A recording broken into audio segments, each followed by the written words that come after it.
આપણી સંકલ્પ ન્યૂઝ ચેનલને સબસ્ક્રાઇબ અને લાઇક કરો, બેલ આઇકન દબાવો જેથી આવનાર ન્યૂઝ અપડેટ્સની નોટિફિકેશન આપના મોબાઈલ પર સૌથી પહેલા પહોંચે. Like, subscribe and share the video. નમસ્કાર દર્શક મિત્રો, હું છું પૂજા ટંડેલ. સંકલ્પ ન્યૂઝમાં આપનું સ્વાગત છે. સમાચારની શરૂઆત કરતા પહેલા એક નજર આજના મુખ્ય સમાચાર પર. ઉમરગામના મોહનગામ રેલવે ફાટક પાસે ટેમ્પામાં ₹6.14 લાખનો દારૂનો જથ્થો ઝડપાયો. ચાલક સ્થળ ઉપરથી ભાગી છૂટતા વોન્ટેડ ટેમ્પામાંથી અન્ય નંબર પ્લેટ મળી આવી. ઉમરગામ તાલુકાના મોહનગામ રેલવે ફાટક પાસે રોડ ઉપર આવેલા ટેમ્પોમાં ₹6.14 લાખનો દારૂનો જથ્થો પોલીસે ઝડપી પાડ્યો હતો. વલસાડ જિલ્લા લોકલ ક્રાઇમ બ્રાન્ચની ટીમ પેટ્રોલિંગમાં હતી. તે દરમિયાન મળેલ બાતમીના આધારે ઉમરગામના મોહનગામ રેલવે ફાટક પાસે રોડ ઉપર વોચ ગોઠવી હતી.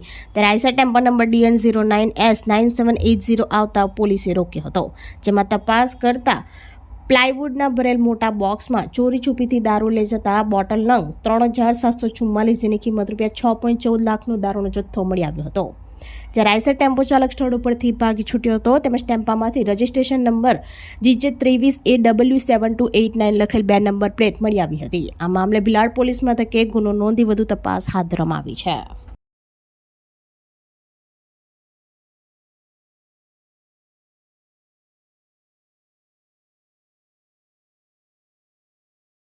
પગે ચાલી ન શકતી ધરમપુરની મહિલા વલસાડની સરકારી આયુર્વેદિક હોસ્પિટલમાં સારવાર મેળવી ચાલતી થઈ.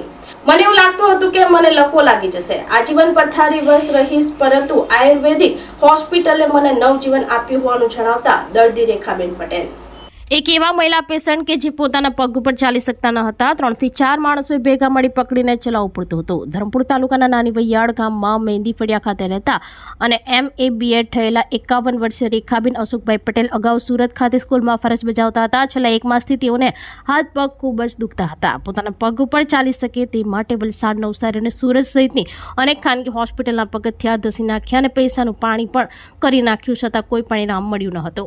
એક દિવસ એમના દીકરાએ મોબાઈલમાં વલસાડની સરકારી આયુર્વેદિક હોસ્પિટલમાં દર્દીને નિઃશુલ્ક સાજા થવાની રીલ જોઈ અને માતાને સારવાર અર્થે તુરંત લઈ આવી હોસ્પિટલમાં દાખલ કરી માત્ર 5 જ દિવસમાં મહિલા ચાલતી થઈ જતા જાણે આયુર્વેદ ચિકિત્સા પદ્ધતિએ ચમત્કાર સર્જ્યો હોય એવો સુખદ અનુભવ થયો હતો. આમાં કેસ ઉપરથી એવું ચોક્કસપણે કહી શકાય છે કે આપણી પ્રાચીન આયુર્વેદ ચિકિત્સા પદ્ધતિ 21મી સદીના આધુનિક યુગમાં પણ ચમત્કાર સર્જે છે. વલસાડની આયુર્વેદ હોસ્પિટલના મેડિકલ ઓફિસર ડોક્ટર સુમિત પટેલે જણાવ્યું હતું કે દર્દી રેખાબેન પટેલે અચાનક પગમાં ભારે નબળાઈ આવવાથી ચાલવામાં સંપૂર્ણ અસમર્થતા આવી હતી. પોતે ઊભા રહી શકતા ન હતા અને દૈનિક ક્રિયાઓ માટે પણ સહાય જરૂરી હતી.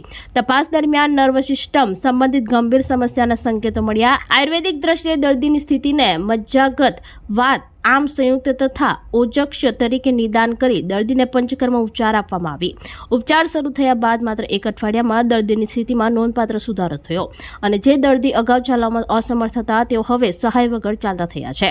દર્દી રેખાબેન પટેલ જણાવે છે કે હોસ્પિટલના ડોક્ટર સુમિત પટેલ સહિતના તમામ સ્ટાફે સુવિધા પૂરી પાડી મને સ્વસ્થ કરી એ મારા માટે એક સપના સમાન છે, જે બદલ રાજ્ય સરકારની સુવિધાસભર આયુર્વેદ હોસ્પિટલ અને સરકારનો આભાર વ્યક્ત કર્યો હતો.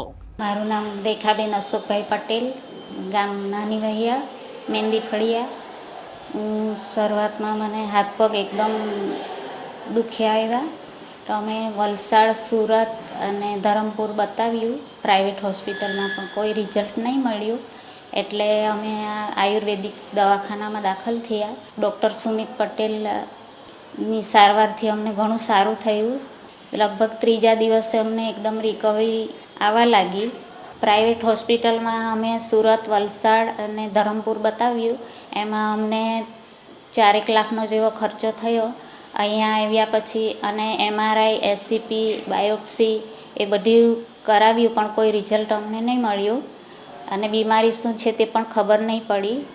એટલે અમે પછી આ આયુર્વેદિક હોસ્પિટલમાં આવીને એમનો જે ટ્રીટમેન્ટ હતી એ ચાલુ કરી. એટલે હું 3જા દિવસથી એક ડગલું ભરવા માંડી. મારું નામ ડૉક્ટર સુમિત પટેલ છે. અહીંયા હું સરકારી આયુર્વેદિક હોસ્પિટલમાં મેડિકલ ઓફિસર તરીકે મારી ફરજ નિભાવું છું.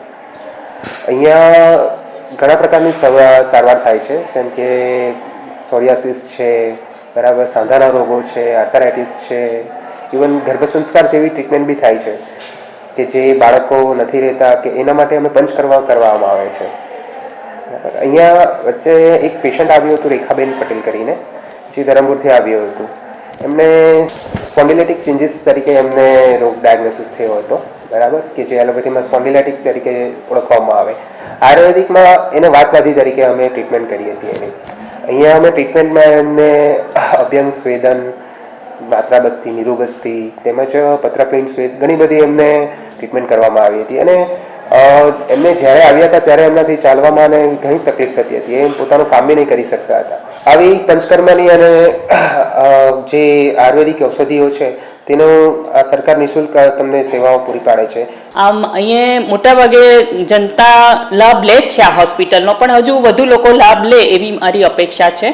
અને અહીંયા ખૂબ સારી સારવાર આપવામાં આવે છે. બંને ટાઈમ આપણી ઓપીડી ચાલે છે. હોમિયોપેથીની પણ ઓપીડી અહીંયા આગળ છે. અને જિલ્લાના 19 દવાખાનાઓમાંથી પણ પેશન્ટને અમે અહીંયા આગળ રિફર કરીએ છીએ. 19 જે દવાખાના છે દરેક તાલુકા વાઇઝ એક આવેલું છે, જ્યાં હોમિયોપેથી અને આયુર્વેદના દવાખાના છે. ત્યાં પણ આપણે જનરલ ઓપીડી લઈએ છીએ. અને વર્ષ દરમિયાન જુદા જુદા આપણે કેમ્પ કરીએ છીએ, આયુષ મેળા કરીએ છીએ.